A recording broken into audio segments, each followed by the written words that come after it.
இந்தியாவுக்கும் அமெரிக்காவுக்கும் இடையில வர்த்தக ஒப்பந்தம் கையெழுத்தாகி இருக்கிறதாகவும் அதனால இந்தியா மேல அமெரிக்கா போட்டிருந்த 25% ரெசிப்ரோக்கல் டெரிஃப், அதாவது அமெரிக்காவுக்குள்ள இறக்குமதி செய்யப்படுற இந்திய பொருட்கள் மேல அமெரிக்கா விதிக்கிற அந்த வரி விதிப்பு அப்படிங்கிறது 25%லிருந்து 18% குறைக்கப்படுறதாக அமெரிக்க அதிபர் டொனால்ட் ட்ரம்ப் சொல்லியிருக்காரு. அது மட்டும் இல்ல, இந்தியாவுக்குள்ள அமெரிக்காவுடைய பொருட்களை இறக்குமதி செய்யும் போது அதுக்கான வரி 0 இருக்கும் அப்படின்னு டொனால்ட் ட்ரம்ப் தன்னுடைய ட்வீட்ல சொல்லியிருக்காரு.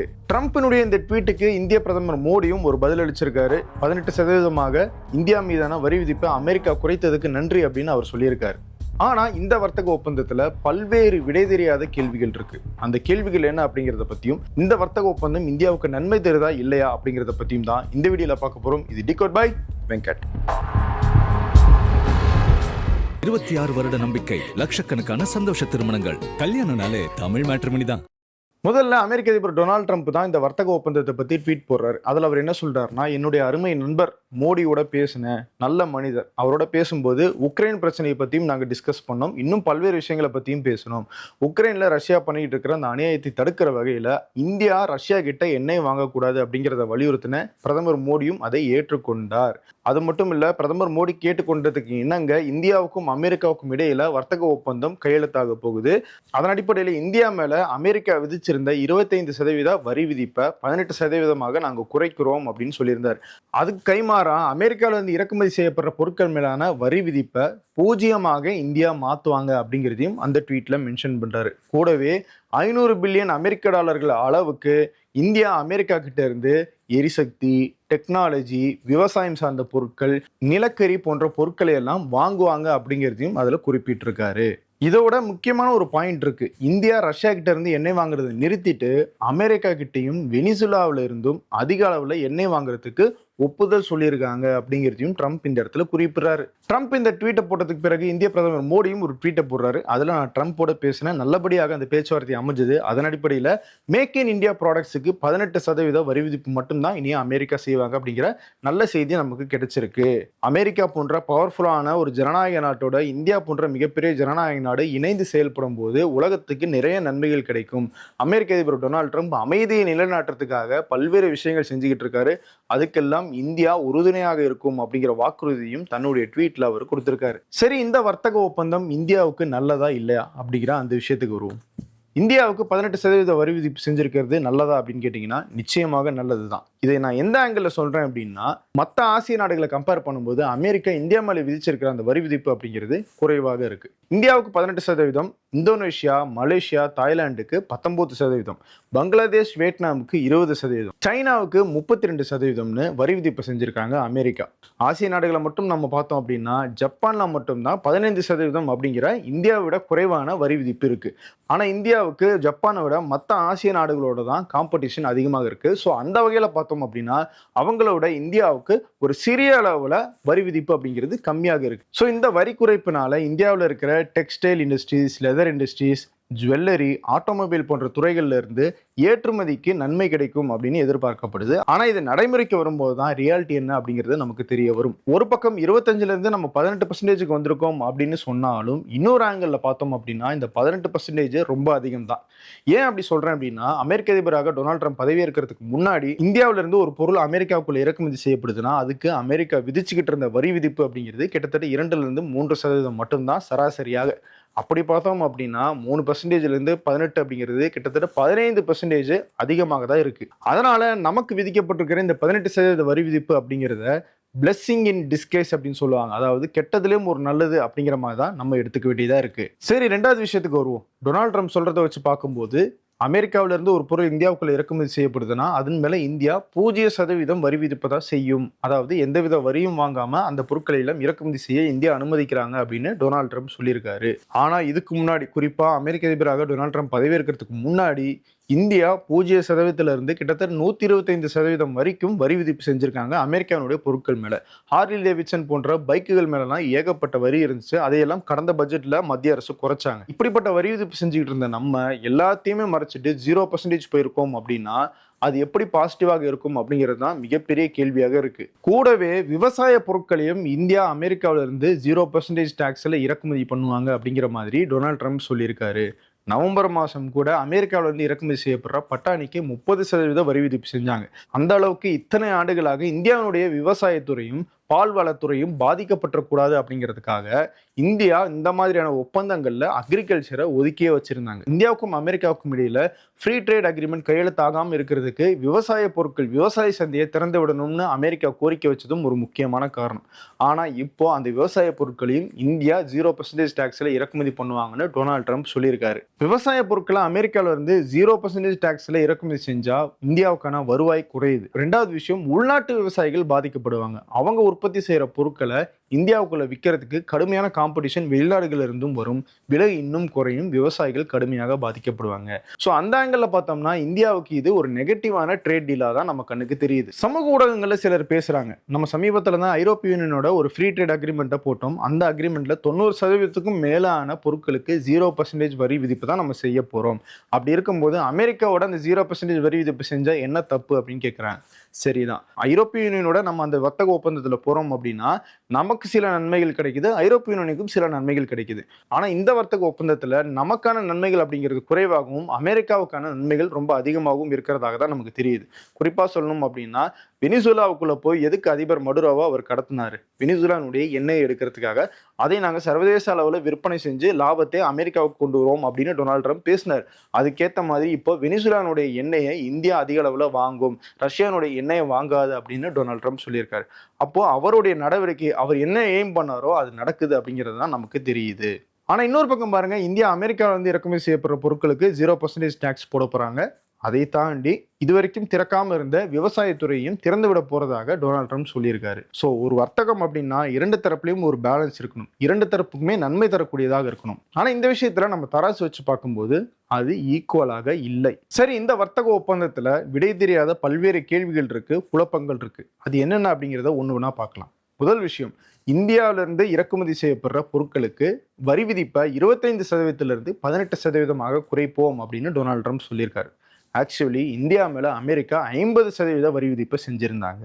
அவர் 25 அப்படின்னு சொல்றது வந்து ரெசிப்ரோக்கல் டெரிஃப். அதாவது அமெரிக்க அதிபராக டொனால்ட் ட்ரம்ப் பதவியேற்றதுக்கு பிறகு எல்லா நாடுகள் மேலேயும் போட்டார்ல, அப்போ இந்தியா மேல போட்ட வரி தான் 25%. அதுக்கப்புறமா கூடுதலா ரஷ்யா கிட்ட இந்தியா எண்ணெய் வாங்குது அப்படிங்கிற காரணத்துக்காக 25% வரி விதிப்பை டொனால்ட் ட்ரம்ப் பண்ணாரு. இப்போ அந்த 25% என்ன ஆச்சு அப்படிங்கிறது தான் இங்க இருக்கிற முக்கியமான கேள்வி. இந்தியாவுக்கான அமெரிக்காவினுடைய சிறப்பு தூதர் சர்ஜியோ கோர், அவர் தான் இந்த ஒப்பந்தம் முடிவுக்கு வர்றதுக்கு ஒரு முக்கியமான காரணமாக இருந்தவர். அவர் என்ன சொல்றாரு, ஒட்டுமொத்தமாக இந்தியா மேல நாங்க போட்டிருக்கிற வரி விதிப்பே 18% தான் அப்படின்னு சொல்றாரு. அப்ப என்ன அர்த்தம் அப்படின்னா இந்தியா ரஷ்யானுடைய எண்ணெயை வாங்க மாட்டோம் அப்படின்னு வாக்குறுதி கொடுத்துட்டதாக தான் அர்த்தம். அதனாலதான் அந்த 50%லிருந்து 25% மைனஸ் பண்ணி மீதி இருக்கிற 25%லிருந்து 18% இந்த வரி விதிப்பை குறைச்சிருக்கணும்.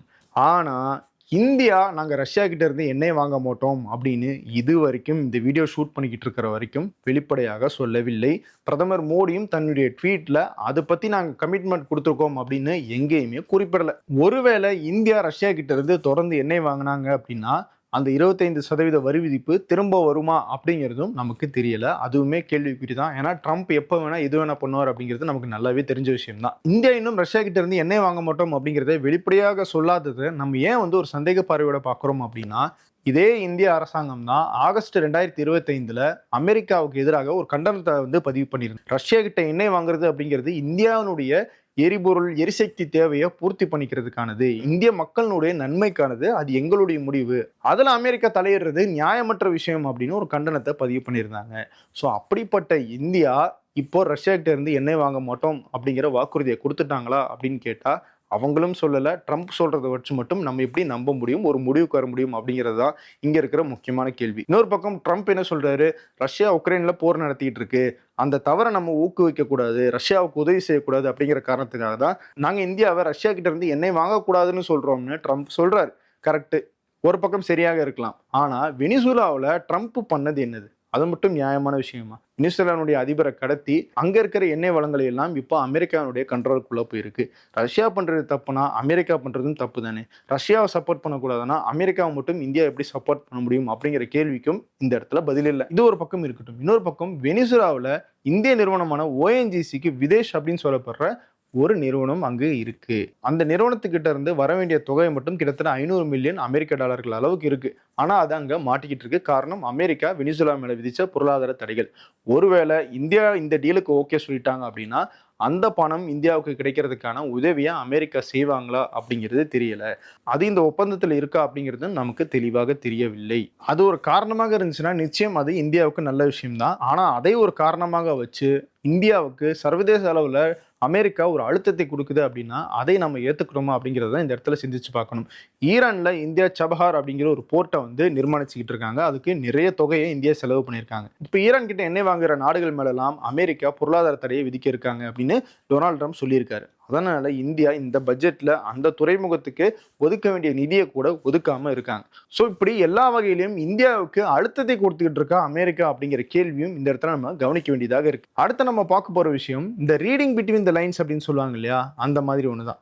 டொனால்ட் ட்ரம்ப் போட்ட ட்வீட்ல ஒரு லைனை மட்டும் நம்ம முக்கியமா கவனிக்கும். They will likewise move forward to reduce tariff and non tariff barriers against United States to 0% அப்படின்னு சொல்லியிருக்காரு. இதுல they will likewise move forward அப்படிங்கிற அந்த வார்த்தைகளை நம்ம கவனிக்கணும். மூவ் ஃபார்வர்ட் அப்படின்னா அடுத்த கட்டமாகவா இல்ல படிப்படியாகவா அப்படிங்கிற அந்த சந்தேகம் நமக்கு எழுது. படிப்படியாக அப்படின்னா உடனடியாக இந்தியா 0%ஆக அதை குறைக்க மாட்டாங்க, கொஞ்சம் கொஞ்சமாக அதை குறைப்பாங்க அப்படின்ற பொருள்ல வருது. ஸோ இந்த வார்த்தைக்கான அர்த்தம் என்ன அப்படிங்கிறதையும் இந்தியா தான் விளக்கணும். அடுத்தது இந்தியா அமெரிக்கா கிட்ட இருந்து 500 பில்லியன் டாலர்கள் அளவுக்கு பொருட்களை இறக்குமதி செய்யும் அப்படின்னு டொனால்ட் ட்ரம்ப் சொல்லியிருக்காரு. அதுல விவசாயம் உட்பட பல்வேறு துறைகளை அவர் குறிப்பிட்டு பேசுறாரு. இதுல முதல் கேள்வி என்னன்னா, 500 பில்லியன் டாலர் அப்படிங்கிறது எவ்வளவு தொகை தெரியுமா? இந்திய ரூபாய்க்கு நம்ம மதிப்பிட்டு பார்த்தோம்னா கிட்டத்தட்ட 45 லட்சம் கோடி ரூபாய். இந்தியாவினுடைய பட்ஜெட் மதிப்பு அப்படின்னு பார்த்தோம்னா 53 லட்சம் கோடி ரூபாய். அதுல கிட்டத்தட்ட 80-90% தொகைக்கு நம்ம அமெரிக்கா கிட்ட இருந்து பொருள் வாங்குறோம் அப்படின்னா அது நிச்சயமாக ஒரு ஆண்டுல மட்டும் நடக்க போறது கிடையாது. அப்போ அது எத்தனை ஆண்டுகள் நடக்க போகுது அப்படிங்கிற தகவலும் நமக்கு தெரியாது. இந்தியா இப்போ அமெரிக்கா கிட்ட இருந்து இறக்குமதி செஞ்சுக்கிட்டு இருக்கிறது அப்படிங்கிறது 2024 41 பில்லியன் அமெரிக்க டாலர்களாக இருந்துச்சு. சர்வீஸ் செக்டார், அதாவது ஐடி போன்ற சர்வீஸ் செக்டாரையும் சேர்த்துக்கிட்டோம் அப்படின்னா 80-85 பில்லியன் அமெரிக்க டாலர்களுக்கு தான் ஒரு ஆண்டுக்கு இந்தியா அமெரிக்காவோட வர்த்தகம் பண்ணிட்டு இருக்கு. அப்படி இருக்கும்போது 500 பில்லியன் டாலர் அப்படிங்கிறது ஒரு 5 அல்லது 10 ஆண்டுகளுக்கான ஒரு இலக்காக தான் இருக்கணுமே தவிர உடனடியான இலக்காக இருக்காது. ஸோ அதையும் இந்திய அரசாங்கமோ அமெரிக்க அரசாங்கமோ தெளிவுபடுத்தினா நல்லா இருக்கும். அதே மாதிரி இந்திய விவசாய பொருட்களையும் இறக்குமதி செய்வாங்கன்னு டொனால்ட் ட்ரம்ப் சொல்லியிருக்காரு. இதை பத்தி இந்தியா நிச்சயமாக விளக்கியே தீரணும். காரணம் இந்திய விவசாயிகளுடைய நலனை கருத்துல கொண்டுதான் பல்வேறு நாடுகளோட வர்த்தக ஒப்பந்தத்தில் ஈடுபட்டாலும் அந்த விவசாயத்துறையில மட்டும் எந்த விதமான காம்ப்ரமைஸும் இந்திய அரசாங்கம் பண்ணது கிடையாது. இப்போ அதில் காம்ப்ரமைஸ் பண்ணியிருக்கிறதாக டொனால்ட் ட்ரம்ப் சொல்றாரு அப்படின்னா மிகப்பெரிய ஆபத்தான விஷயம்தான். அதை பத்தி நிச்சயமாக எதிர்க்கட்சிகளும் நாடாளுமன்றத்தில் குரல் எழுப்புவோம் அப்படின்னு இப்பவே பதிவு பண்ண தொடங்கியிருக்காங்க. அடுத்த சந்தேகம், இது என்ன மாதிரியான வர்த்தக ஒப்பந்தம் அப்படிங்கிறது தான். டொனால்ட் ட்ரம்ப் 2 வகையிலான வர்த்தக ஒப்பந்தங்களை உலகம் முழுக்க இருக்கிற நாடுகளோட போட்டுக்கிட்டு இருந்தார். ஒன்று, இந்த ரெசிப்ரோக்கல் டரிஃப் அப்படின்னு ஒரு வரி விதிப்பு செஞ்சார் இல்லையா, அதை குறைக்கணும் அப்படின்னா எங்களோட பேச்சுவார்த்தைக்கு வாங்க அப்படின்னு சொல்லி பல்வேறு நாடுகளோட பேச்சுவார்த்தை நடத்தி அதை குறைச்சார். அந்த வரி விதிப்பு ஒப்பந்தமா இல்லை இந்தியாவுக்கும் அமெரிக்காவுக்கும் இடையில நடந்துகிட்டு இருந்த ஃப்ரீ ட்ரேட் அக்ரிமெண்ட், அந்த அக்ரிமெண்ட்டுக்கு இடையில இந்த ஒப்பந்தம் கையெழுத்தாகியிருக்கா அப்படிங்கிற அந்த தெளிவும் இதுல இல்லை. ஸோ ஒட்டுமொத்தமாக இந்த வர்த்தக ஒப்பந்தத்தை எப்படி பார்க்கலாம்? நான் ஏற்கனவே சொன்ன மாதிரி தான் 18% அப்படிங்கிறது மற்ற ஆசிய நாடுகளோட கம்பேர் பண்ணும்போது குறைவு தான். அந்த வகையில் இது நல்ல டீல் தான். ஆனால் இந்த டீலுக்கு இந்தியா எப்படி கொண்டு வரப்பட்டுச்சு அப்படிங்கிற அந்த இடத்த தான் நம்ம கொஞ்சம் யோசிச்சு பார்க்கணும். ட்ரம்ப்னுடைய அந்த ட்வீட் எடுத்து பார்த்தீங்க அப்படின்னா Indian prime minister Modi requested me அப்படின்னு ஒரு வார்த்தையை பயன்படுத்திருப்பார். ஏன் இந்தியா ரிக்வெஸ்ட் பண்ணணும்? இது ஒரு ட்ரேட் டீல். 2 தரப்புக்கும் நன்மை இருந்துச்சுன்னா ட்ரேட் டீல் கையெழுத்தாக போகுது, இல்லைன்னா நம்ம வெளியே வரோம். இதுல இந்தியா ரிக்வெஸ்ட் பண்ண வேண்டிய தேவை என்ன இருக்கு? உண்மையாகவே இந்தியா ரிக்வெஸ்ட் பண்ணாங்களா இல்ல ட்ரம்ப்பாக அது ஒரு ரிக்வெஸ்ட் அப்படின்னு நினைச்சிட்டு வெளியே பேசுறாரா? அப்படி பேசினார்னா அது வெளி உலகத்துக்கு இந்தியாவை பத்தி என்ன மாதிரி மெசேஜை கடத்துது அப்படிங்கிறத இந்த இடத்துல நம்ம யோசிச்சு பார்க்கணும். ஒருவேளை இந்தியா அமெரிக்கா கிட்ட ரிக்வெஸ்டாக இதை கேட்கல அப்படின்னா இந்தியா ஏன் இதுக்கு இன்னும் வரைக்கும் மறுப்பு சொல்லாம இருக்காங்க? இந்த விவகாரம் மட்டும் கிடையாது, பாகிஸ்தானோட ஆபரேஷன் சிந்தூர் மோதல் குறித்தும் சரி டொனால்ட் ட்ரம்ப் என்ன சொன்னாரு, நான் தான் இந்தியா பாகிஸ்தான் போரை நிறுத்தி வச்சேன், வர்த்தகத்தை காட்டி அவங்கள மிரட்டினேன் அப்படின்னு இப்போ வரைக்கும் பேசிக்கிட்டே தான் இருக்காரு. இந்தியா தரப்புல இருந்து இப்போ வரைக்கும் எந்த விதமான எதிர்ப்பும் அதுல பதிவு செய்யப்படலை. இன்னொரு முக்கியமான விஷயத்த நம்ம கவனிக்கணும். நேற்று நள்ளிரவை ஒட்டி இந்த வர்த்தக ஒப்பந்தம் முடிவாகிருச்சு அப்படிங்கிற அறிவிப்பு வருது. அதுக்கு முன்னாடி நாள், அதாவது பிப்ரவரி 1ஆம் தேதி தான் பட்ஜெட்டை தாக்கல் பண்றாங்க நிதியமைச்சர் நிர்மலா சீதாராமன். அதுல கஸ்டம்ஸ் டியூட்டி, அதாவது இறக்குமதி செய்யப்படுற பொருட்களுக்கான சுங்க வரியை குறைக்கிறோம் அப்படின்னு சொல்றாங்க. குறிப்பா electronics, semiconductor, civil aviation, medical equipments போன்ற பொருட்களுக்கு இந்த சுங்க வரியை நாங்கள் குறைக்கிறோம் அப்படின்னு அறிவிக்கிறாங்க. இந்த பொருட்கள் மீதெல்லாம் வரி விதிப்பை குறைக்கணும், அது மேல இருக்கிற பேரியர்ஸ், அதாவது தடைகளை தளர்த்தணும் அப்படின்னு சொல்லி தான் அமெரிக்கா ஃப்ரீ ட்ரேட் அக்ரிமெண்ட்ல இந்தியாவோட பேச்சுவார்த்தையை நடத்திட்டு இருந்தாங்க. அதன் மீதான சுங்க வரிகள் எல்லாம் குறைச்சிருக்கு அப்படின்னா அமெரிக்காவுக்காக இதை செஞ்சீங்களா அப்படிங்கிற ஒரு சந்தேகம் வருது. ஆனா இதை பத்தி பத்திரிகையாளர்கள் நிதியமைச்சர் நிர்மலா சீதாராமன் கேட்கும்போது, அமெரிக்காவுக்கும் எங்களுடைய இந்த சுங்கவரி குறைப்பு முடிவுக்கும் எந்த விதமான தொடர்பும் இல்லை அப்படின்னு சொல்லி மறுத்துட்டாங்க. ஆனா பட்ஜெட்ல இந்த அறிவிப்பு வந்த அடுத்த நாளே இந்த ஒப்பந்தம் கையெழுத்தாகி இருக்கு அப்படின்னும் போது சந்தேகம் எழாமல் இல்லை. இந்த சந்தேகங்களுக்கெல்லாம் பதில் கிடைக்கணும் அப்படின்னா சீக்கிரமாக இந்த வர்த்தக ஒப்பந்தம் கையெழுத்தாகி அந்த ஆவணங்கள் எல்லாம் வெளியானா மட்டும்தான் நமக்கு தெரிய வரும். அப்படி இல்லைன்னா ஆவணங்கள் கையெழுத்தாகிறதுக்கு முன்னாடி இந்திய அரசாங்கம் இந்த வர்த்தக ஒப்பந்தம் தொடர்பாக ஒரு விளக்கத்தை வெளியிடணும். அப்படி வெளியிட்டாதான் இந்த வர்த்தக ஒப்பந்தம் அப்படிங்கிறது இந்தியாவுக்கு நன்மை தருதா இல்லையா அப்படிங்கிறது நமக்கு கிளியராக தெரியும். இதையெல்லாம் தாண்டி இந்த வர்த்தக ஒப்பந்தம் இந்தியாவுடைய ஏற்றுமதியாளர்களுக்கு ஒரு சின்ன ரிலீஃபை கொடுத்துருக்கு அப்படின்னு நம்ம சொல்லலாம். அதனுடைய எதிரொலி தான் இன்னைக்கு பங்குச்சந்தையிலையும் எதிரொலிச்சுக்கிட்டு இருக்கு. சென்செக்ஸ், நிஃப்டின்னு எல்லாமே சரசரன் ஏறிட்டு இருக்கு, கிரீன்ல இருந்துகிட்டு இருக்கு. இந்திய ரூபாய் மதிப்பும் ஸ்ட்ரென்தன் ஆகியிருக்கு அப்படிங்கிற தகவலும் நமக்கு வர தொடங்கியிருக்கு. தொடர்ந்து இந்த வர்த்தக ஒப்பந்தம் பத்தி அதுல என்னெல்லாம் இருக்கு அப்படிங்கிறத பத்தி இந்திய அரசு விளக்கம் கொடுக்குறாங்களா, இந்த வர்த்தக ஒப்பந்தம் எப்போ கையெழுத்தாகுது அப்படிங்கிற பத்தின டீடைல்ஸ் எல்லாம் நம்ம டிகோட் நிகழ்ச்சியில வேறொரு வீடியோல பார்க்கலாம். மீண்டும் சந்திக்கிறேன். நன்றி. 26 வருட நம்பிக்கை, லட்சக்கணக்கான சந்தோஷ திருமணங்கள். கல்யாணம்னாலே தமிழ் மேட்ரிமோனி தான்.